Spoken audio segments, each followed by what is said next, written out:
ಇದು M Osmani classes.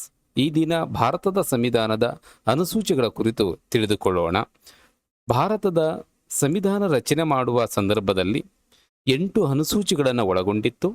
ಪ್ರಸ್ತುತ ಭಾರತದ ಸಂವಿಧಾನವು 12 ಅನುಸೂಚಿಗಳನ್ನು ಒಳಗೊಂಡಿದೆ.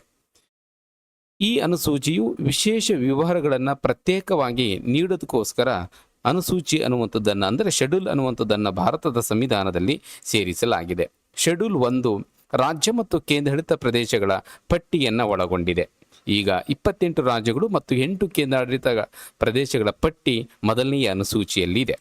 ಎರಡನೇ ಅನುಸೂಚಿ ವೇತನ ಮತ್ತು ಭತ್ಯೆ ಅಂತೇಳಿ ರಾಷ್ಟ್ರಪತಿ, ರಾಜ್ಯಪಾಲರು, ಲೋಕಸಭೆಯ ಸ್ಪೀಕರ್ ಮತ್ತು ಉಪಸ್ಪೀಕರ್, ರಾಜ್ಯಸಭೆಯ ಸಭಾಪತಿ ಮತ್ತು ಉಪಸಭಾಪತಿ, ರಾಜ್ಯ ವಿಧಾನಸಭೆಯ ಸ್ಪೀಕರ್ ಮತ್ತು ಉಪಸ್ಪೀಕರ್, ಸುಪ್ರೀಂ ಕೋರ್ಟ್ ಮತ್ತು ಹೈಕೋರ್ಟಿನ ನ್ಯಾಯಾಧೀಶರ ವೇತನ ಮತ್ತು ಭತ್ಯೆಯನ್ನು ಶೆಡ್ಯೂಲ್ 2ರಲ್ಲಿ ನಾವು ನೋಡಬಹುದು. ಅದರ ಜೊತೆಗೆ CAGಯ ವೇತನವನ್ನು ಕೂಡ ಶೆಡ್ಯೂಲ್ 2ರಲ್ಲಿ ನೋಡಬಹುದು. ಶೆಡ್ಯೂಲ್ 3 ಪ್ರಮಾಣ ವಚನೆಯ ಕುರಿತು ಕೇಂದ್ರ ಮತ್ತು ರಾಜ್ಯದ ಸಚಿವರು ಮತ್ತು MP, MLA, MLCಗಳು ಹಾಗೂ ಸುಪ್ರೀಂ ಕೋರ್ಟಿನ, ಹೈಕೋರ್ಟಿನ ನ್ಯಾಯಾಧೀಶರು ಮತ್ತು CAG ಅವರು ಈ ಒಂದು ಶೆಡ್ಯೂಲಿನ ಪ್ರಕಾರ ಪ್ರಮಾಣ ವಚನವನ್ನು ತೆಗೆದುಕೊಳ್ತಾರೆ. ಶೆಡ್ಯೂಲ್ 4 ರಾಜ್ಯಸಭೆಯಲ್ಲಿ ಸ್ಥಾನಗಳ ಹಂಚಿಕೆ ಅಂತೇಳಿ ಕ್ಲಾಸ್ ವಿಧಿ 4 ಮತ್ತು 80ರ ವಿಧಿ ಪ್ರಕಾರ ಈ ಶೆಡ್ಯೂಲನ್ನು ಸೃಜಿಸಲಾಗಿದೆ. ರಾಜ್ಯಸಭೆಯ ಗರಿಷ್ಠ ಸದಸ್ಯರ ಸಂಖ್ಯೆ 250, ಆದರೆ ಈ ದಿನ ಇರುವಂಥದ್ದು 245. 238 ಸದಸ್ಯರನ್ನು ರಾಜ್ಯ ಕೇಂದ್ರಾಡಳಿತ ಪ್ರದೇಶಗಳು ಪ್ರತಿನಿಧಿಸುತ್ತಾರೆ, ಆದರೆ ಪ್ರಸ್ತುತ ಇರುವಂಥದ್ದು 233 ಜನ. 12 ಜನ ಸದಸ್ಯರನ್ನು ರಾಷ್ಟ್ರಪತಿ ಸಾಹಿತ್ಯ, ವಿಜ್ಞಾನ, ಕಲೆ, ಸಮಾಜ ಸೇವೆ ಕ್ಷೇತ್ರಗಳಿಂದ ನಾಮನಿರ್ದೇಶನ ಮಾಡುತ್ತಾರೆ. ಸ್ಥಾನ ಹಂಚಿಕೆಯನ್ನು ಜನಸಂಖ್ಯೆ ಆಧಾರದ ಮೇಲೆ ರಾಜ್ಯಸಭೆಗೆ ಆಯ್ಕೆ ಮಾಡುತ್ತಾರೆ. ಶೆಡ್ಯೂಲ್ 5 ಅನುಸೂಚಿತ ಬುಡಕಟ್ಟು ಆಡಳಿತ ಮತ್ತು ನಿಯಂತ್ರಣ ಕುರಿತಿರುವಂಥ ಮಾಹಿತಿ ಇದಾಗಿದೆ. ಇದು ಈಶಾನ್ಯ ಭಾರತ ರಾಜ್ಯಗಳ 10 ರಾಜ್ಯಗಳಿಗೆ ಸಂಬಂಧಿಸಿದಂಥ ಅನುಸೂಚಿಯಾಗಿದೆ. ರಾಜಸ್ಥಾನ್, ತೆಲಂಗಾಣ, ಒಡಿಶಾ, ಮಹಾರಾಷ್ಟ್ರ, ಮಧ್ಯಪ್ರದೇಶ್, ಜಾರ್ಖಂಡ, ಹಿಮಾಚಲ ಪ್ರದೇಶ್, ಗುಜರಾತ್, ಛತ್ತೀಸ್ಗಢ, ಆಂಧ್ರ ಪ್ರದೇಶ ರಾಜ್ಯಗಳನ್ನು ಒಳಗೊಂಡಿದೆ. ರಾಜ್ಯಪಾಲರಿಗೆ ವಿಶೇಷವಾದಂಥ ಅಧಿಕಾರ ಕೊಡಲಾಗಿದೆ. ಬುಡಕಟ್ಟು ಸಲಹಾ ಮಂಡಳಿಯನ್ನು ಸ್ಥಾಪನೆ ಮಾಡಲಾಗಿದೆ. ಆ ಬುಡಕಟ್ಟು ಸಲಹಾ ಮಂಡಳಿ ಗರಿಷ್ಠ ಸದಸ್ಯರ ಸಂಖ್ಯೆ 20, ಅದರಲ್ಲಿ ಕನಿಷ್ಠ 3/4ರಷ್ಟು ಅನುಸೂಚಿತ ಪಂಗಡದ ಶಾಸಕರಾಗಿರಬೇಕು. ಶೆಡ್ಯೂಲ್ 6 ಈಶಾನ್ಯ ಪೂರ್ವದ ಕೆಲವು ರಾಜ್ಯಗಳ ಬುಡಕಟ್ಟು ಆಡಳಿತಕ್ಕೆ ಸಂಬಂಧಿಸಿದೆ. ಇದು ಆಸಾಂ, ಮೇಘಾಲಯ, ತ್ರಿಪುರಾ ಮತ್ತು ಮಿಜೋರಂ ರಾಜ್ಯಗಳ ಪ್ರದೇಶಗಳಿಗೆ ಸಂಬಂಧಿಸಿದಂಥ ಶೆಡ್ಯೂಲ್. ಅದು 6ನೇ ಶೆಡ್ಯೂಲ್ ಆಗಿದೆ. 7ನೇ ಶೆಡ್ಯೂಲ್ ಕೇಂದ್ರ ಮತ್ತು ರಾಜ್ಯಗಳ ನಡುವೆ ಅಧಿಕಾರ ಹಂಚಿಕೆ. ಅದು 246 ಆರ್ಟಿಕಲ್ ಪ್ರಕಾರ. ಕೇಂದ್ರ ಪಟ್ಟಿ ಮೂಲತಃ 97 ವಿಷಯಗಳನ್ನು ಒಳಗೊಂಡಿತ್ತು, ಈಗ 100 ವಿಷಯಗಳನ್ನು ಒಳಗೊಂಡಿದೆ. ಶಿಕ್ಷಣ ಇಲಾಖೆ, ಅಣುಶಕ್ತಿ, ವಿದೇಶಾಂಗ ಮತ್ತು ರೈಲ್ವೆ ವಿಷಯಗಳು. ರಾಜ್ಯ ಪಟ್ಟಿ ಮೂಲತಃ 66 ವಿಷಯಗಳು, ಈಗ ಸುಮಾರು 61 ವಿಷಯಗಳನ್ನು ಒಳಗೊಂಡಿದೆ. ಪೊಲೀಸ್, ಕಾನೂನು ಮತ್ತು ಸುವ್ಯವಸ್ಥೆ. ಸಮವರ್ತಿ ಪಟ್ಟಿ ಸಂಘರ್ಷ ಉಂಟಾದರೆ ಕೇಂದ್ರ ಮತ್ತು ಕಾನೂನು ಮೇಲ್ಗೈ ಹೊಂದುತ್ತದೆ. ಇದು ಕೇಂದ್ರ ಮತ್ತು ರಾಜ್ಯ ಸರ್ಕಾರವು ಈ ಸಮವರ್ತಿ ಮೇಲೆ ಕಾನೂನು ಮಾಡುವಂಥ ಅಧಿಕಾರವನ್ನು ಹೊಂದಿದೆ. ಇದು 47 ವಿಷಯಗಳನ್ನು ಒಳಗೊಂಡಿತ್ತು, ಆದರೆ ಈಗ 52 ವಿಷಯಗಳನ್ನು ಒಳಗೊಂಡಿದೆ. ಉದಾಹರಣೆಗೆ ಶಿಕ್ಷಣ ಮತ್ತು ಅರಣ್ಯ.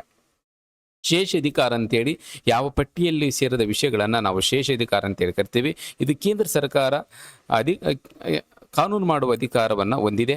ಉದಾಹರಣೆಗೆ ಮಾಹಿತಿ ತಂತ್ರಜ್ಞಾನ ಮತ್ತು ಬಾಹ್ಯಾಕಾಶ ಸಂಶೋಧನೆ. ಶೆಡ್ಯೂಲ್ 8 ಭಾಷೆಗಳ ಪಟ್ಟಿ. ಇಲ್ಲಿ ಸಂವಿಧಾನ ಜಾರಿಯಾದ ಸಂದರ್ಭದಲ್ಲಿ 14 ಭಾಷೆಗಳಿದ್ದವು, ಈಗ 22 ಭಾಷೆಗಳನ್ನು ಒಳಗೊಂಡಿದೆ.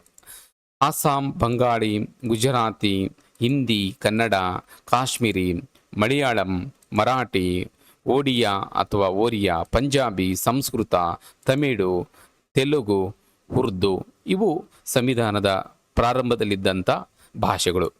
ತಿದ್ದುಪಡಿ ಮಾಡಿ ಸೇರಿಸಿದಂಥ ಭಾಷೆಗಳು ಸಿಂಧಿ 21ನೇ ತಿದ್ದುಪಡಿ ಮಾಡಿ ಸೇರಿಸಿರುವಂಥದ್ದು, ಕೊಂಕಣಿ 71ನೇ ತಿದ್ದುಪಡಿ ಮಾಡಿ ಸೇರಿಸಿರೋದು, ಮಣಿಪುರಿ 71ನೇ ತಿದ್ದುಪಡಿ, ನೇಪಾಳಿ 71ನೇ ತಿದ್ದುಪಡಿ, ಬೋಡೋ 92ನೇ ತಿದ್ದುಪಡಿ ಮಾಡಿ, ಸಂತಾಲಿ 92ನೇ ತಿದ್ದುಪಡಿ ಮಾಡಿ, ಮೈಥಿಲಿ 92ನೇ ತಿದ್ದುಪಡಿ ಮಾಡಿ, ಡೋಗ್ರಿ 92ನೇ ತಿದ್ದುಪಡಿ ಮಾಡಿ 2003ರಲ್ಲಿ 8ನೇ ಶೆಡ್ಯೂಲ್ಗೆ ಸೇರಿಸಲಾಗಿದೆ. 9ನೇ ಶೆಡ್ಯೂಲ್ ಭೂ ಸುಧಾರಣೆಗೆ ಸಂಬಂಧಪಟ್ಟಂತೆ ಶೆಡ್ಯೂಲ್ ಇದಾಗಿದೆ. ಸಂವಿಧಾನ ಜಾರಿಯಾದ ನಂತರ ತಿದ್ದುಪಡಿ ಮಾಡಿ ಸೇರಿಸಿದಂಥ ಒಂದು ಶೆಡ್ಯೂಲ್ ಇದಾಗಿದೆ. 1951ರ ಪ್ರಥಮ ಸಂವಿಧಾನಿಕ ತಿದ್ದುಪಡಿ ಮುಖಾಂತರ ಶೆಡ್ಯೂಲ್ 9 ಸೇರಿಸಲಾಗಿದೆ. ಜಮೀನ್ದಾರಿ ವ್ಯವಸ್ಥೆಯನ್ನು ರದ್ದುಪಡಿಸುವ ಭೂ ಸುಧಾರಣೆ ಕಾನೂನುಗಳನ್ನು ಇದರೊಂದಿಗೆ ಅನುಚ್ಛೇದ 31B ಸೇರಿಸಲಾಗಿದೆ. ನ್ಯಾಯಾಂಗದ ಪರಿಶೀಲನೆ ಎಂದರೆ ಈ ಶೆಡ್ಯೂಲ್ 9ಗೆ ಸೇರಿಸುವ ಉದ್ದೇಶ ಕಾನೂನುಗಳು ಸಂಪೂರ್ಣವಾಗಿ ನ್ಯಾಯಾಲಯದಿಂದ ರಕ್ಷಿತವಾಗಿರಬೇಕು ಅನ್ನುವಂಥದ್ದು. ಅದರ ಮುಂಚಿತ ಆ ರೀತಿ ಇತ್ತು. ಆದರೆ ಕೇಶವಾನಂದ ಭಾರತಿ ಪ್ರಕರಣ 1973, IR ಕೊಯೆಲೋ ಪ್ರಕರಣ 2007 ಸುಪ್ರೀಂ ಕೋರ್ಟ್ ತೀರ್ಪು ನೀಡಿದೆ. ಅದರಂತೆ ಏಪ್ರಿಲ್ 24, 1973 ನಂತರ ಈ ಅನುಸೂಚಿಗೆ ಸೇರಿಸಲಾದ ಕಾನೂನುಗಳನ್ನು ಸಂವಿಧಾನದ ಮೂಲ ರಚನೆಗೆ ಧಕ್ಕೆಯಾಗುವಂತಿದ್ದರೆ ಪರಿಶೀಲಿಸುವಂಥ ಅಧಿಕಾರವನ್ನು ಹೊಂದಿದೆ. ಮೂಲ ಅಂದರೆ 9ನೇ ಶೆಡ್ಯೂಲನ್ನು ಸೇರಿಸಿದಂಥ ಸಂದರ್ಭದಲ್ಲಿ 13 ವಿಷಯಗಳನ್ನು ಒಳಗೊಂಡಿತ್ತು. ಸುಮಾರು ಈಗ 284 ವಿಷಯಗಳನ್ನು ಒಳಗೊಂಡಿದೆ. ವಿಶೇಷವಾಗಿ ಭೂ ಸುಧಾರಣೆ ಮತ್ತು ಮೀಸಲಾತಿಗೆ ಸಂಬಂಧಪಟ್ಟಂಥ ವಿಚಾರಗಳನ್ನು ಈ 9ನೇ ಶೆಡ್ಯೂಲ್ ಹೊಂದಿದೆ. ಶೆಡ್ಯೂಲ್ 10 ಪಕ್ಷಾಂತರ ನಿಷೇಧ ಕಾಯ್ದೆ, ಆ್ಯಂಟಿ ಡಿಫೆಕ್ಷನ್ ಲಾ, ಇದು ಆರ್ಟಿಕಲ್ 102, 191 ವಿಧಿಗೆ ಸಂಬಂಧಿಸಿದೆ. 52ನೇ ತಿದ್ದುಪಡಿ 1985 ಏಪ್ರಿಲ್ 1, 91ನೇ ತಿದ್ದುಪಡಿ ಕಾಯ್ದೆ 2003ರಲ್ಲಿ 2 ತಿದ್ದುಪಡಿ ಮಾಡೋದ್ರ ಮೂಲಕ, ಅಂದರೆ ಮೊದಲನೇದಾಗಿ 52ನೇ ತಿದ್ದುಪಡಿ ಮಾಡಿ 10ನೇ ಶೆಡ್ಯೂಲನ್ನು ಸೇರಿಸಲಾಯಿತು. ತದನಂತರ ಕೆಲವೊಂದು ಅಂಶಗಳನ್ನು 91ನೇ ತಿದ್ದುಪಡಿ ಮಾಡೋದ್ರ ಮೂಲಕ ಸೇರಿಸಲಾಗಿದೆ. ಅನರ್ಹತೆಗೆ ಕಾರಣಗಳು ಏನಂತಂದರೆ, ಸದಸ್ಯನು ಸ್ವಯಂ ಪ್ರೇರಿತವಾಗಿ ತನ್ನ ಪಕ್ಷದ ಸದಸ್ಯವನ್ನು ತ್ಯಜಿಸಿದರೆ, ತನ್ನ ಪಕ್ಷದ ಆದೇಶವನ್ನು ಮೀರಿ ಮತ ಚಲಾಯಿಸಿದರೆ ಅಥವಾ ತಟಸ್ಥನಾದರೆ, ಸ್ವತಂತ್ರ ಅಭ್ಯರ್ಥಿ ಚುನಾವಣೆ ನಂತರ ರಾಜಕೀಯ ಪಕ್ಷ ಸೇರುತ್ತಿದ್ದರೆ, ನಾಮನಿರ್ದೇಶಿತ ಸದಸ್ಯರು ನಾಮನಿರ್ದೇಶನ ಆದ 6 ತಿಂಗಳ ನಂತರ ಪಕ್ಷ ಸೇರುತ್ತಿದ್ದರೆ ಅದು ಅನರ್ಹತೆಗೆ ಕಾರಣ ಆಗುತ್ತೋ. ನಿರ್ಧಾರ ಮಾಡುವ ಅಧಿಕಾರ ಯಾರಂತಂದರೆ, ಈ ಅನರ್ಹತೆ ಅನ್ನುವಂಥದ್ದನ್ನು ಸಂಸದರಿಗೆ ಲೋಕಸಭೆ ಸ್ಪೀಕರ್, ಶಾಸಕರಿಗೆ ರಾಜ್ಯ ವಿಧಾನಸಭೆ ಸ್ಪೀಕರ್ ಅಥವಾ ಡೆಪ್ಟಿ ಸ್ಪೀಕರ್ ಈ ಅಧಿಕಾರವನ್ನು ನೀಡಲಾಗಿದೆ. ವಿಚಾರಣೆಯಿಂದ ವಿನಾಯಿತಿ ಅಂತಂದರೆ, ಯಾವುದೇ ಒಂದು ಪಕ್ಷ 2/3 ಸದಸ್ಯರು ಬೇರೆ ಪಕ್ಷದಲ್ಲಿ ವಿಲೀನವಾದರೆ ಅದನ್ನು ಪಕ್ಷ ತ್ಯಾಗ ಅಂತೇಳಿ ಕರಿತೀವಿ ಹೊರತು ಆ್ಯಂಟಿ ಡಿಫೆಕ್ಷನ್ ಅನ್ನುವಂಥದ್ದನ್ನು ಕರೆಯೋದಿಲ್ಲ.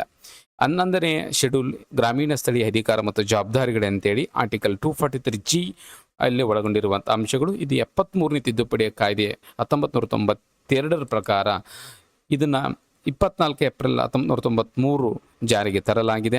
ಭಾಗ 9ರಲ್ಲಿ 243ದಿಂದ 243 ಒಳಗೊಂಡಿದೆ. ಆದರೆ ಈ ಶೆಡ್ಯೂಲ್ 243Gಯಲ್ಲಿ ಒಳಗೊಂಡಿರುವಂಥ ಅಂಶಗಳನ್ನು ಒಳಗೊಂಡಿದೆ. ಒಟ್ಟು 29 ಕಾರ್ಯಗಳನ್ನು ಈ 11 ಶೆಡ್ಯೂಲಲ್ಲಿ ಒಳಗೊಂಡಿದೆ. 12ನೇ ಶೆಡ್ಯೂಲ್ ನಗರ ಸ್ಥಳೀಯ ಮುನ್ಸಿಪಾಲ್ಟಿಗಳು ಅಧಿಕಾರ ಮತ್ತು ಜವಾಬ್ದಾರಿಗಳು, ಅದು 243W ಪ್ರಕಾರ ಈ ಅನುಸೂಚಿ ಸೃಜಿಸಲಾಗಿದೆ. 74ನೇ ತಿದ್ದುಪಡಿ 1992ರಲ್ಲಿ ಜೂನ್ 1, 1993ರಲ್ಲಿ ಜಾರಿಗೆ ಬಂದಿದೆ. 243W ಪ್ರಕಾರ ಒಟ್ಟು 18 ಕಾರ್ಯಗಳನ್ನು ಒಳಗೊಂಡಿದೆ. ಈ 12 ಅನುಸೂಚಿಗಳ ಬಗ್ಗೆ ತಿಳ್ಕೊಂಡು ಮುಂದಿನ ಸ್ಪರ್ಧಾತ್ಮಕ ಪರೀಕ್ಷೆಗಳಿಗೆ ಸಿದ್ಧತೆಗೊಂಡು ಸಹಾಯ ಆಗಲಿ ಅಂತ ಹೇಳ್ತಾ ಈ ತರಗತಿಯನ್ನು ಮುಗಿಸ್ತಾ ಇದ್ದೀನಿ.